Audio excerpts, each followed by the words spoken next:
Torej, kako poteka sama prodaja nepremičnine? Torej, ponavadi stranke pokličejo po telefonu, povejo, da bi radi prodali nepremičnino. Jaz jih takrat vprašam za osnovne podatke, zato da se z njimi dogovorim za ogled nepremičnine, ker vsako nepremičnino, ki jo prodajo, moraš videti, ker tudi kupec ima marsikatero vprašanje, preden sploh pride do ogleda. Zato je fajn, da nepremičnino vidiš, jo poslikaš, narediš opis.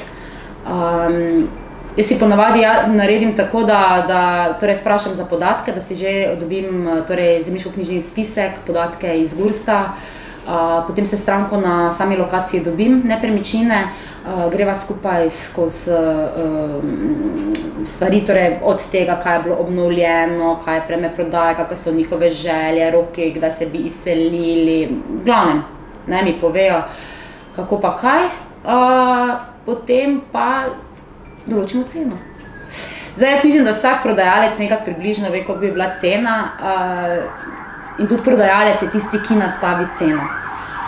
Mi včasih, oziroma jaz povem, če se mi cena zdi previsoka ali pa da bi mogoče lahko več dosegli, je pa prodajalec tisti, ki potem reče, tako hočem, ne. Potem se tako tudi oglašuje. Včasih mislijo, da nekateri, da nepremičninske agencije nastavimo ceno, mogoče jih jaz jih nikoli ne, jaz vedno nekako v želji prodajalca, ker mi pove, kakva je cena, in tudi če recimo jaz rečem, da se mi zdi, da je malo pretirana, ponavadi vztrajajo pri tej ceni in tudi začnemo s tem oglaševati, pa potem vedno lahko znižamo, ne. In potem jaz naredim oglas, pripeljem stranko, hodimo s strankami na oglede, potem, če se kdo odloči, je pa faza pogajanja za ceno, ne. Ponavadi redko kdaj se doseže tista cena, ki je oglaševana, ne. Ko pride do samega pogajanja, vi v bistvu zastopate interese kupca in prodajalca. Ja, probaš nekako najti tisto pravo mero med obema, da je obema nekako prav, saj kupec je nekako pripravljen dati tisto ceno, ki jo ponudi, na prodajalcu je, ali bo to sprejel, ali bomo še potem, pa je stvar pogajanja, da vidimo, ne, ponavadi poteka to preko posrednika, vsaj pri meni, mislim, da je tudi strankam lažje meni povedati ceno, kot pa da se medsebojno, včasih se pa tudi sami zmenijo, ne, mogoče že tudi na ogledu, ne, je tudi že prišlo, da je nekomu bilo všeč, okej, zdaj pa glede cene, pa sta se tam sama zmenila, ne, ti pač probaš najti neko tisto sredino, da sta obe stranki zadovoljni, ne. Ste pa že kdaj naleteli na tako nepremičnino, za katero bi se kupci dobesedno stepli? Ja.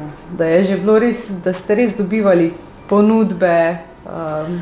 Da bi se ravno stepli, ne, ampak se je zgodilo pri kakšnih recimo manjših stanovanjih, po katerih je veliko povpraševanje, pa če je cena nekako solidna, se mi je zgodilo, da sem v pol ure, ali pa recimo v enih 2 urah dobila 10 ogledov, terminov, sem jih na vsake pol ure naredila in sem oglas kratko malo odstranila, ker, ne, in je bilo tudi potem naslednji dan prodano recimo stanovanje, ne.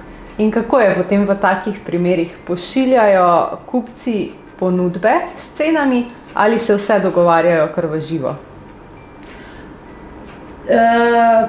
Čisto odvisno, no, tam recimo, pri tem stanovanju, ko so vedeli, tam je tudi bilo povedano, da je to zadnja cena, ki je oglaševana, da ni popuščanja, tako da tisti, ki so vseeno mislili, da bo še kakšno popuščanje, so takoj odstopili.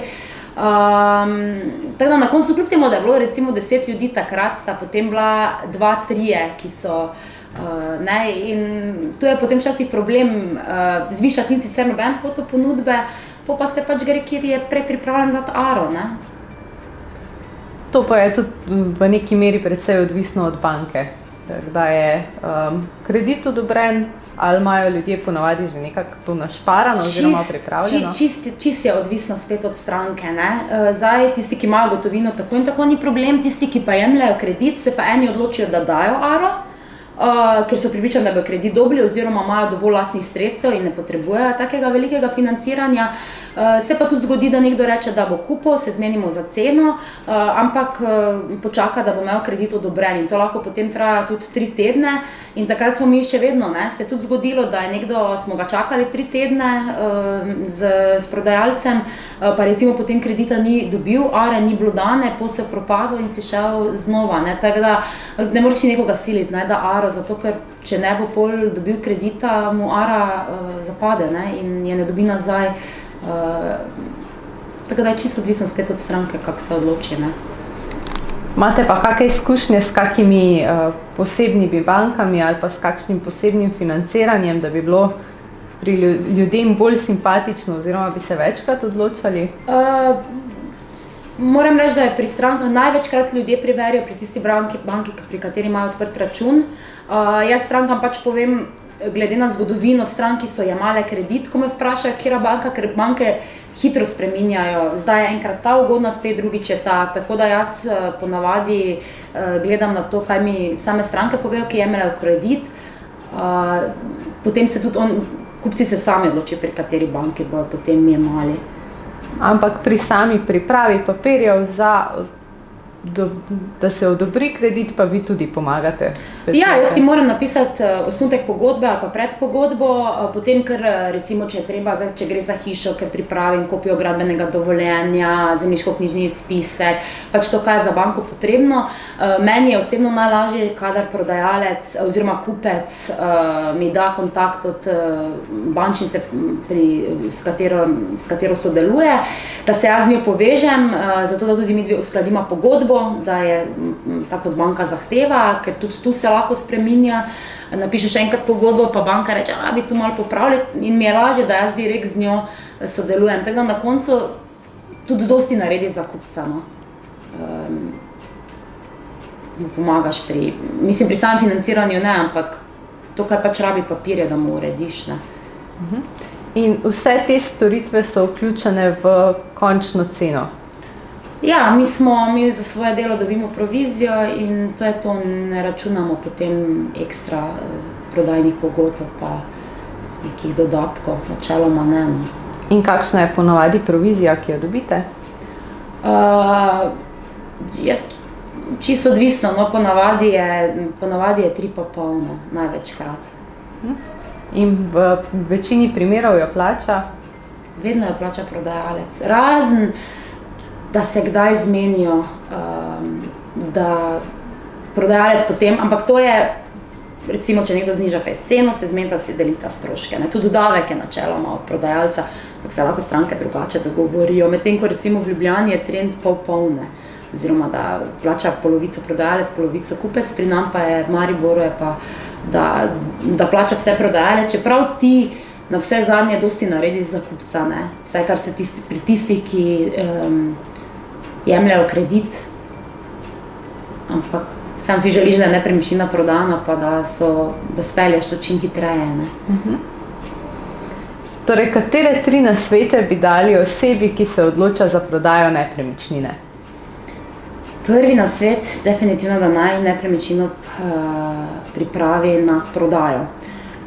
Pomeni, da ko se bo nepremičnina slikala, naj bo ta urejena, naj bo pospravljeno, čisto, ker to je prvi stik. Mislim, ko so slike narejene in so dane na internet, ali pa video nared in je dan na internet, bo kupec to prvo opazil, torej, da je nepremičnina lepa, ljudje smo vseeno vizualni tipi, gledamo z očmi in potem bo on, če bo videl lepe slike, bo rekel, ta nepremičnina me zanima in bo šel torej, na ogled. Pa tudi, lahko se tudi višja cena doseže, sploh pri kakšnih hišah, recimo, če je sčiščena, urejena, če je mogoče tudi kaj prepleskano, okolica urejena, vpliva to definitivno vse na ceno. Drugi nasvet je, da se nastavi neka normalna cena, neka primerna cena. Zdaj, dostikrat prodajalci gledajo cene, ki so na internetu, čeprav dostikrat te cene niso dosežene, ne. Mogoče se bi mogel malo pozanimati, kakšna je realna cena, ampak to je spet odvisno, kako se mu mudi. Tretje je, da pripravi dokumentacijo, sploh če gre za hišo, torej da najde gradbeno dovoljenje, uporabno dovoljenje, če tega nima, naj pred prodajo to pridobi. marsikdo pravi, da bomo pol, ko bomo najdli kupca, če ga bomo, ne, se mi zdi prav, da bi to bilo prej, ker potem so to spet dolgi postopki.